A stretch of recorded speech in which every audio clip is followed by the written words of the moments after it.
Welcome, today I'm showing you how to activate Quick Launch into XIAOMI Poco M4 Pro.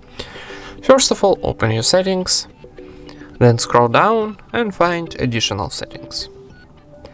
Here, need find Gangster and Shortcuts option, this one. And how you can see here we got 4 options of Quick Launch, so let's try maybe launch camera. Okay, now here we got 2 combinations, double press to power key or double press volume down when the screen is locked. So activate this one and let's try double press to power key. And how you can see, camera is open. You can try another option here, for example double press volume down when the screen locked. Let's try again.